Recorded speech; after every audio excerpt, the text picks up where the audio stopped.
Well, hello. In this session, what I'm going to talk about is monitor and review. Now, we all know that monitor and review is on the right-hand side of our risk management process, and supposedly monitoring and reviewing is happening across the whole of the risk life cycle. The reality is, what I see is organisations that say monitor and review. Every 3 months or every 6 months or every 12 months, we'll pull our risk register out of our G drive or our system. We'll have a look at it and just confirm that there's still risks and their level and so forth. That is not monitor and review. The monitor part of it is the most important part. And I've actually broken it down into 4 distinct categories of monitoring your particular risks. Manage intensively, manage closely, watch and act, and acknowledge. Now, I'll go through each of those and talk about what I believe is meant by each of those. So, let's look at manage intensively and what we mean by that. So, I believe that the risks that fall into that category are those risks that are severe, i.e., extreme, so we're looking at high likelihood, high consequence, but also those risks with a highest level of consequence to the organisation regardless of the likelihood, because we really need to monitor those as well. And what are we monitoring? Well, first and foremost, of course, we're monitoring the controls and their effectiveness, and that will give us significant assurance that those controls are effective.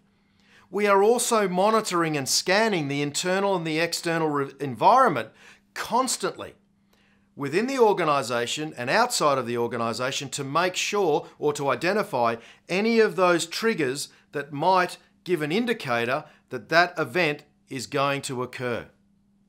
So those people or those risk owners for the risks that fall into that category need to be looking and monitoring this particular risk always, basically non-stop.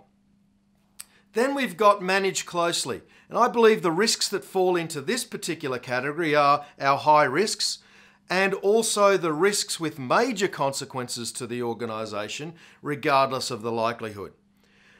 And what we're doing there as part of the monitor process for those particular risks. Well, of course, once again, we are managing or making sure that the control environment is effective. And that gives us reasonable assurance that those controls are going to limit the likelihood of that particular risk occurring. Once again, we're also scanning the internal and the external environment to make sure or to identify any triggers that may give rise to that risk. So, when it comes to those two, the manage intensively and the manage closely, the risk owners of those particular risks can ill afford to be pulling out the risk register every 3, 6 or 12 months. Because if you're waiting for that long, those events are more likely to happen. Now, the next category, that's the watch and act. And I put medium risks into that category, or those risks, regardless of likelihood, that have a moderate impact on the organisation. And of course, we don't need to provide as much assurance around the control effectiveness for those particular risks. We do need to provide some assurance that those controls are effective, but only to the extent that we have the resources to be able to do that. They are not as great a priority as the first 2 categories we've talked about. And of course, we are looking at the environment to see if there are any changes that might give rise to the likelihood increasing, or worse still, the consequence of that particular event escalating as well or becoming greater. Now, the final are the acknowledge. And we're talking about there low risks or events with minor or insignificant consequences. The reality is that the only thing that we need to scan in terms of the environment there is whether there's once again any changes to the likelihood or the consequence. But even if we have an almost certain event that's going to have minor or insignificant consequences, the question that you need to ask yourself is, do I really need to reduce the likelihood of that particular event occurring? Because when it does, it has such a little impact on the organisation. And I've discussed that in a previous blog as to whether we even put those into the risk register. So in summary, monitor and review is not just something that we pull out the risk register every 3, 6, 12 months or longer in the case of some organisations.